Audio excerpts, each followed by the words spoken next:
He didn't even say it to my face. Not after the deployments. Not after the surgeries. Not after the years I spent watching the sun rise in countries most people can't even point to on a map. No, my own mother let it all fall apart in a 60-second voicemail. Hey sweetie, listen, your father. Been really on edge, and with everything going on this year, we just think it's better if you don't come home for Christmas. It'll be less tense. No, how are you? No, we miss you. Just don't come. My name is Daniel Carter, and no matter where you're listening from, stay with me. Because I walked through war zones for almost a decade, only to find out my own family would rather I stayed gone. You'd think the military would have hardened me, taught me how to shut down, turn off the feelings, stay mission-focused. But that voicemail, that hit harder than any blast I'd ever survived. I sat there in my tiny one-bedroom apartment, half-packed duffel bag on the floor, Christmas flight confirmation still open on my laptop, staring at the blinking lights I'd taped around my window, trying to remember when home stopped meaning their house and started meaning anywhere else. I replayed the message 3 times, my mom's voice tense, rushed, small, like she was hiding in the laundry room, whispering into the phone so my dad wouldn't hear. She didn't say, "We love you."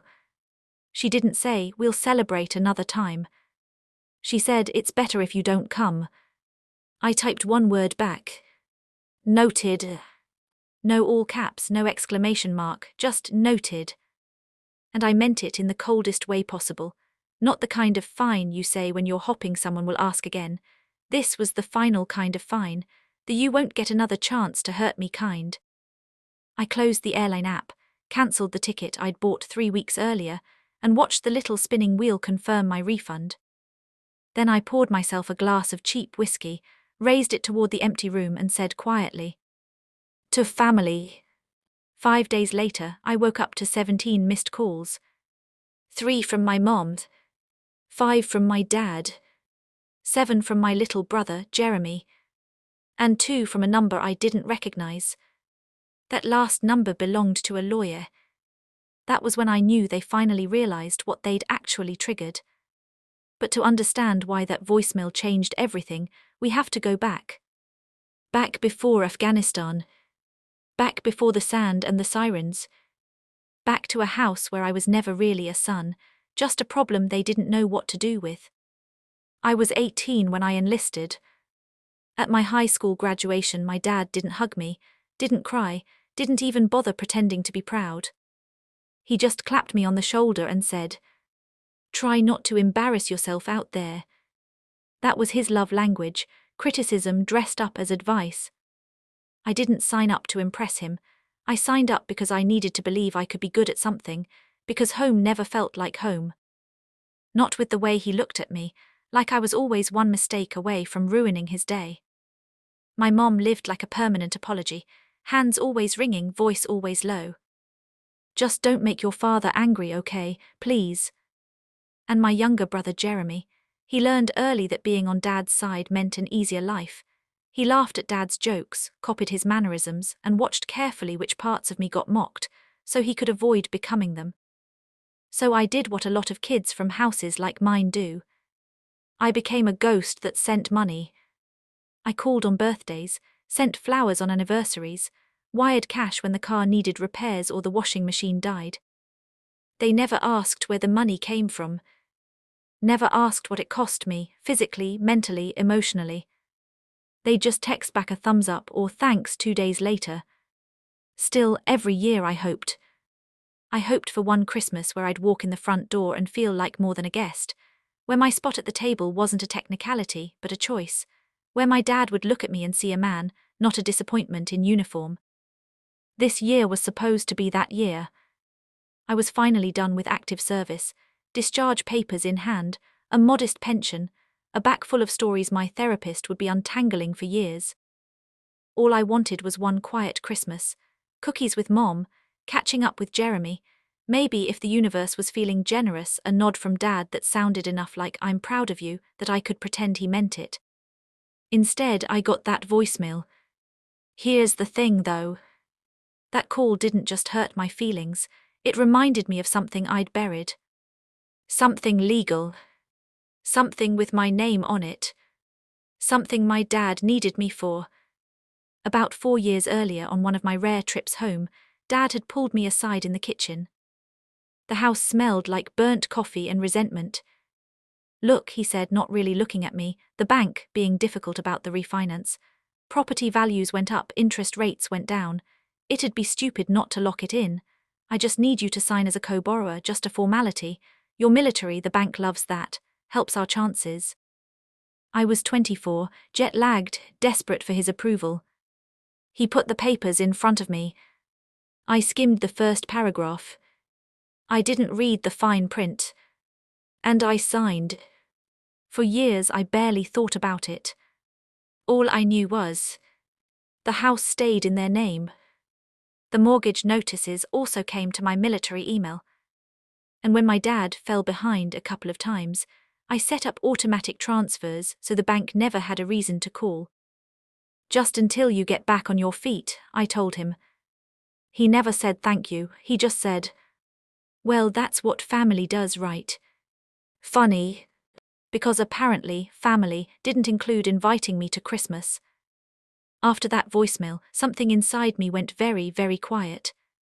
I pulled up my old email archives, searching for a distraction, anything to keep me from replaying my mother's words. That's when I found it.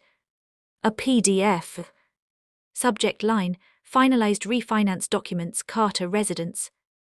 I opened it slowly, heart thudding louder than any mortar. My name. My signature. Not just as co-borrower, but as joint owner. I scrolled further, reading carefully this time. In the event of delinquency, default, or failure to meet payment obligations, either listed borrower may assume full payment responsibility in exchange for recorded sole ownership on title. I sat back and let out a breath I didn't realize I'd been holding. While my dad was busy telling me not to come home on paper, I wasn't just the kid he pushed away. I was the person keeping the roof over his head. So I made a call. Not to them. To someone who actually respected me. A JAG officer I'd met on deployment had gone into private practice, specializing in real estate and veterans' benefits. When she picked up, I didn't start with "Hi." I started with, "Hypothetically, what happens if a veteran is joint owner on their parents' house, has been paying the mortgage for years, and then gets told not to come home for Christmas?" There was a pause, then a low whistle.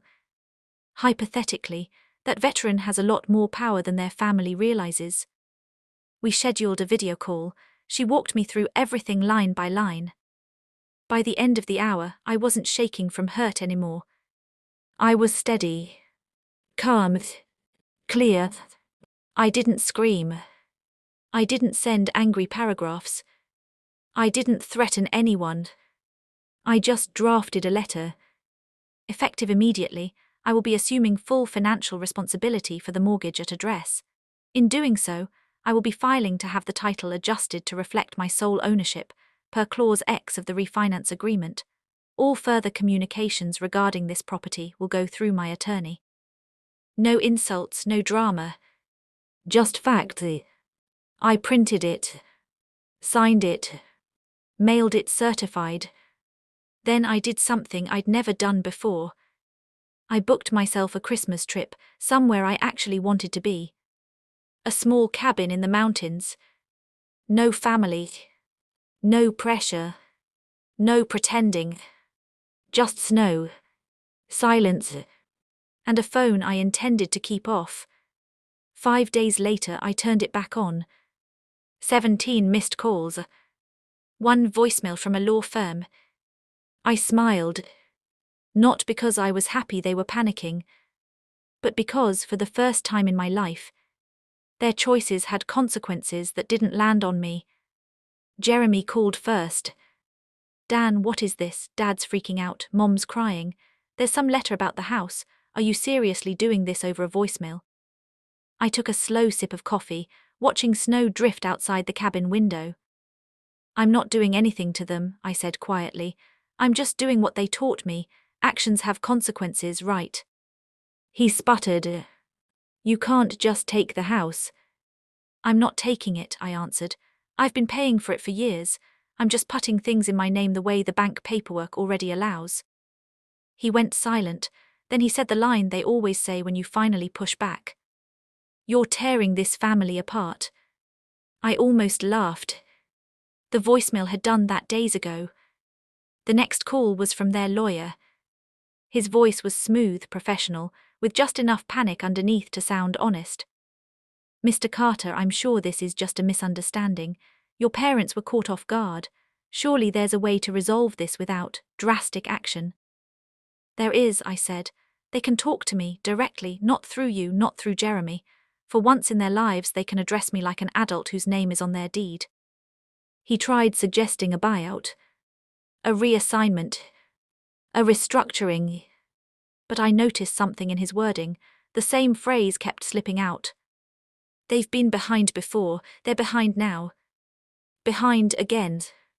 So not only had they told me not to come home, they'd been relying on my payments to stop foreclosure for years. Christmas morning came. Instead of a crowded living room and forced smiles, I woke up to a quiet cabin, a soft blanket, and no obligation to be anyone's disappointment. My phone buzzed again. This time it was my mom. Her voice shook from the first word. Daniel, please, your father hasn't slept. Jeremy's barely talking to him, the bank is calling, the lawyer says you're serious. Can't we just move past this? I closed my eyes. Do you remember, I asked her gently, what you said in that voicemail? She went quiet. You said it was better if I didn't come home, not this year, as if I was the problem. I swallowed hard. Mom, I've spent birthdays in deserts. I've sent you texts from convoys that never made the news. I sent money from places you couldn't pronounce, and you were okay cashing the checks. But the second I actually wanted to sit at the table, suddenly, it was too tense for me to be there. She started to cry. I'm not doing this out of rage, I continued. I'm doing it because I finally understand something. In this family, I only mattered when I was useful, when I was quiet, when I made your life easier. This house, it's been sitting on my shoulders for years. I just decided to stop carrying it for free. What I didn't tell her was that my attorney had already filed the necessary paperwork. The bank preferred one responsible payer to two inconsistent ones. Legally, they were stepping aside, whether my parents liked it or not. New Year's came. January 2nd, cold and sharp as a slap to the face. I didn't go alone. I showed up at 8 a.m. in front of the house I grew up in with my attorney, a representative from the bank, and a locksmith. No shouting. No door kicking. No drama. Just documents, ID badges, and decades of swallowed hurt standing on the front lawn. My dad opened the door, red-faced and furious. What the hell is this circus? He barked. I didn't answer the question. I stepped inside. For the first time in my life, I didn't ask permission to enter this house. My name was on it. My mom stood near the staircase, clutching a cross she'd never truly believed in, at least not when it came to loving her oldest son. Jeremy sat on the edge of the couch, staring at the floor. I took a breath. As of this morning, I said steadily, the mortgage is mine alone. The bank has accepted me as sole payer. The title is being updated to reflect that. This house is now legally under my control. My dad exploded. This is our home. You can't just walk in here and steal it. I didn't steal anything, I replied. You signed the papers. You took the money. You told me not to come home. All I did is stop pretending that didn't mean anything. We walked through the rooms with the bank rep, checking conditions, taking photos. I noticed things I'd missed before. 2 extra cars in the driveway. Extra mattresses in Jeremy's old room. Locks added to bedroom doors. The bank rep pulled me aside and whispered, "Looks like they've been renting out rooms in cash. No records, that's a violation of the refinance terms." I just nodded. They used my name to save the house. They used my money to keep it. Then they used my absence to monetize it, while telling me I didn't belong there. In the living room, my mom finally broke. "Where are we supposed to go?" she cried. "This is all we have." I met her eyes, feeling something inside me harden just enough not to crack. "I don't know, Mom," I said softly. "Maybe somewhere it's less tense for you." She sobbed. My dad muttered something about lawyers and rights. My attorney calmly pointed to each line he'd signed. They had 30 days. 30 days to either sign a proper lease under my terms or move out, like any other tenants whose landlord had finally shown up. Here, what people don't understand about revenge. It's not always about destroying someone. Sometimes it's simply about stopping the destruction of yourself. I didn't have them dragged out. I didn't post their names online. I didn't send the story to the news. I just stopped offering myself up as a free resource. I walked out that day with a new set of keys and a kind of peace I'd never known. Not the peace they preached in church. The real kind. The kind that comes from finally choosing yourself. On February 1st, I came back. No cars in the driveway. No lights on. No note. Just an empty house and walls that had heard too many arguments. I walked through each room slowly. In the kitchen, the scar on the table where my dad once slammed a beer bottle because I said I wanted to leave for the army. In the hallway, the spot on the wall where my childhood soccer photo used to hang, replaced years ago by one of Jeremy's college trophies. In my old bedroom, nothing of me remained. Not a poster. Not a book. Not a photo. They erased me long before I erased their name from the deed. I didn't cry.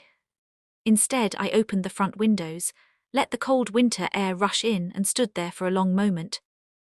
This wasn't about punishing them anymore. It was about finally telling the truth to myself. I was enough. I always had been. They just never chose to see it. So I chose to see it for myself. Today that house has a new purpose. I didn't sell it. I turned it into temporary housing for veterans coming back with nowhere safe to land. Guys and women fresh out of service, caught between barracks and home, with families that don't know what to do with them or no family at all.